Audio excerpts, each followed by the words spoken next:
Livro de Lucas, capítulo 1. Introdução. Uma vez que, como é bem sabido, muitos se comprometeram a compilar um relato ordenado das coisas que foram cumpridas entre nós por Deus, exatamente como nos foram transmitidas por aqueles que, com experiência pessoal, que desde o princípio do ministério de Cristo, foram testemunhas oculares e ministros da palavra, isto é, do ensino sobre a salvação pela fé em Cristo, pareceu apropriado para mim também, e assim decidi, depois de ter pesquisado e investigado cuidadosamente todos os eventos com precisão desde o início, para escrever um relato ordenado para você, excelentíssimo Teófilo, para que você possa saber a verdade exata sobre as coisas que você tem ensinado, isso é, a história e a doutrina da fé. Nos dias de Herodes o Grande, rei da Judéia, havia um certo sacerdote cujo nome era Zacarias, da turma de Abias. Sua esposa era descendente de Arão, o primeiro sumo sacerdote de Israel, e o seu nome era Isabel. Ambos eram justos, aprovados aos olhos de Deus, andando irrepreensivelmente em todos os mandamentos e preceitos do Senhor. Mas eles não tinham filhos, porque Isabel era estéril, e ambos eram muito avançados em idade. E aconteceu que, enquanto Zacarias servia como sacerdote na ordem designada de sua divisão sacerdotal, como era o costume do sacerdócio, ele foi escolhido por sorteio para entrar no santuário do templo do Senhor e queimar incenso no altar do incenso. E toda a congregação estava orando fora no pátio do templo na hora da oferta de incenso. E um anjo do Senhor apareceu a ele de pé à direita do altar do incenso. Quando Zacarias viu o anjo, ficou perturbado e cheio de medo. Mas o anjo lhe disse: Não temas, Zacarias, porque a tua petição em oração foi ouvida, e Isabel, tua mulher, dará à luz um filho, e tu lhe darás o nome de João.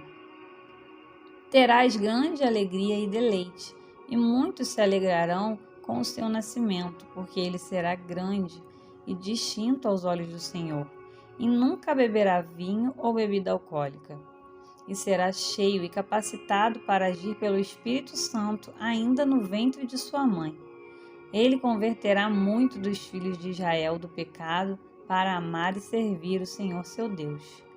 É aquele que irá como precursor diante do Espírito e poder de Elias, para converter os corações dos pais aos filhos e os desobedientes à atitude dos justos, que é buscar e se submeter à vontade de Deus, a fim de preparar um povo perfeitamente preparado, espiritual e moralmente para o Senhor. E Zacarias disse ao anjo: Como terei certeza disso? Pois eu sou velho e a minha esposa é avançada em idade. O anjo respondeu e disse: Eu sou Gabriel. Eu permaneço e ministro na própria presença de Deus e fui enviado por ele para falar com você e trazer-lhe as boas novas. Ouçam com atenção. Vocês ficarão calados continuamente e não poderão falar até o dia em que essas coisas acontecerem, porque vocês não acreditaram no que eu lhes disse, mas minhas palavras serão cumpridas em seu devido tempo. O povo fora do pátio estava esperando por Zacarias e se perguntava sobre a sua longa demora no templo. Mas quando ele saiu, não podia falar com eles. Eles perceberam que ele teve uma visão no templo, e ele continuou fazendo sinais para eles e permaneceu mudo. Terminando o serviço sacerdotal, voltou para casa. Depois disso, Isabel, sua esposa, engravidou, e por 5 meses ela se isolou completamente, dizendo: Assim me tratou o Senhor nos dias que olhou para mim, para tirar a minha vergonha entre os homens. O nascimento de Jesus predito. Ora, no 6º mês da gravidez de Isabel, o anjo Gabriel foi enviado por Deus a uma cidade da Galiléia chamada Nazaré. Uma virgem desposada com um homem cujo nome era José, descendente da casa de Davi, e o nome da virgem era Maria. E aproximando-se dela, o anjo lhe disse: Saudações, agraciada, o Senhor está com você. Mas ela ficou muito perplexa com o que ele disse e refletia cuidadosamente que tipo de saudação era essa. Disse-lhe o anjo: Não temas, Maria, porque achaste graça diante de Deus. Com atenção ouvi. Conceberá no teu ventre e darás à luz um filho, e pôr-lhe-ás o nome de Jesus.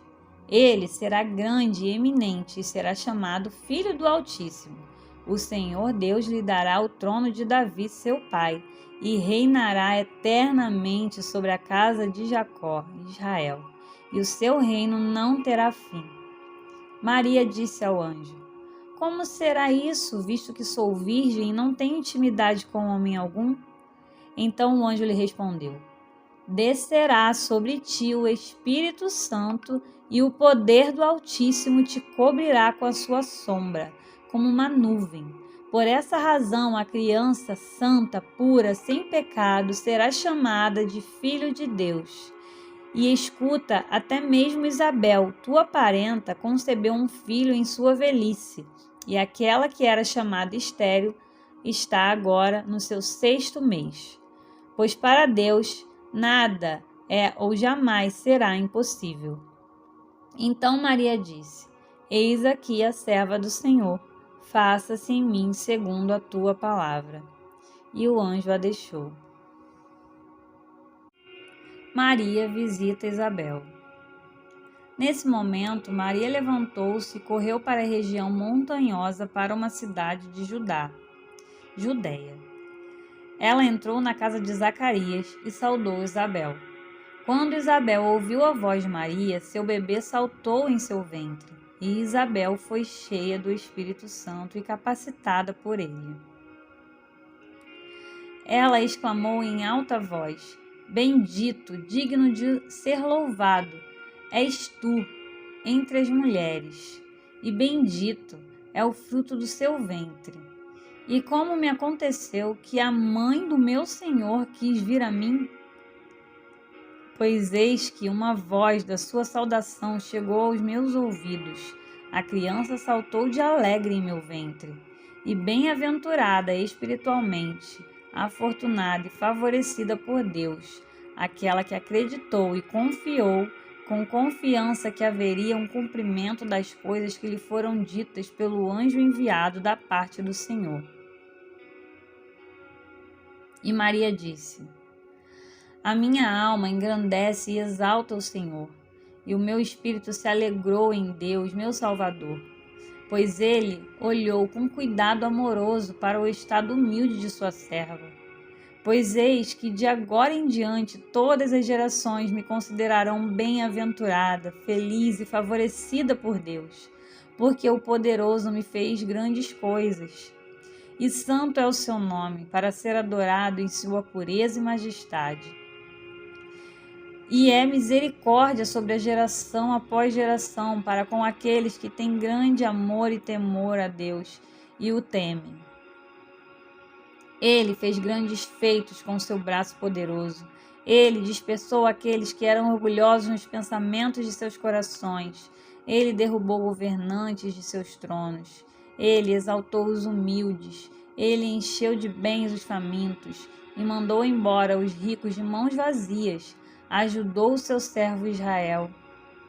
Em memória de sua misericórdia, assim como prometeu a nossos pais, a Abraão e a sua descendência para sempre.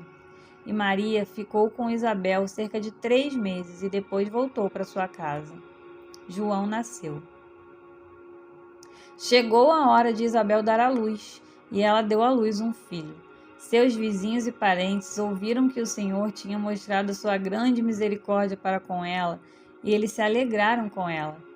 Sucedeu que no 8º dia vieram circuncidar o menino conforme exigido pela lei, e pretendiam dar-lhes o nome de Zacarias em homenagem a seu pai. Mas sua mãe respondeu: Na verdade, não. Em vez disso, ele será chamado João. E eles disseram a ela: Nenhum dos seus parentes é chamado por esse nome. Então eles fizeram sinais a seu pai, como ele queria que fosse chamado. E ele pediu uma tabuinha e escreveu o seguinte: O seu nome é João. e todos ficaram surpresos. Imediatamente a boca de Zacarias foi aberta e a sua língua liberada, e ele começou a falar, louvando e abençoando e agradecendo a Deus. Então, o medo se apoderou de todos os vizinhos de todas as suas coisas e foram discutidas em todas as regiões montanhosas da Judéia. Todos os que ouviam essas coisas se lembravam, dizendo: O que será então este menino? Pois a mão do Senhor certamente estava com ele para provocar o seu nascimento. Profecia de Zacarias. Ora, Zacarias, seu pai, foi cheio do Espírito Santo e fortalecido por ele, e profetizou, dizendo: Bendito, louvado, glorificado seja o Senhor, o Deus de Israel, porque ele nos visitou e trouxe redenção ao seu povo. E ele levantou um chifre de salvação, um poderoso e valente Salvador para nós, na casa de Davi, seu servo. Assim como ele prometeu pela boca de seus santos profetas desde os tempos mais antigos, salvação de nossos inimigos e da mão de todos os que nos rodeiam. Para mostrar misericórdia, como ele prometeu a nossos pais, e para lembrar da sua santa aliança, a bênção prometida, o juramento que fez a Abraão, nosso pai, para conceder-nos que, sendo resgatados da mão de nossos inimigos, pode servi-los sem medo, em santidade sendo separado e justiça sendo reto, diante dele todos os nossos dias. E você, filho, será chamado profeta do Altíssimo, pois você irá diante do Senhor, o Messias, para preparar o seu caminho, para dar ao seu povo conhecimento da salvação pelo perdão de seus pecados, por causa da terna misericórdia de nosso Deus, com o qual nasce o sol, o Messias do alto, amanhecerá e nos visitará, para brilhar sobre aqueles que estão sentados nas trevas e na sombra da morte, guiar nossos pés em linha reta no caminho da paz e da serenidade. A criança continuou a crescer e tornar-se forte em espírito, e viveu nos desertos até o dia de sua aparição pública a Israel, como João Batista, o precursor do Messias.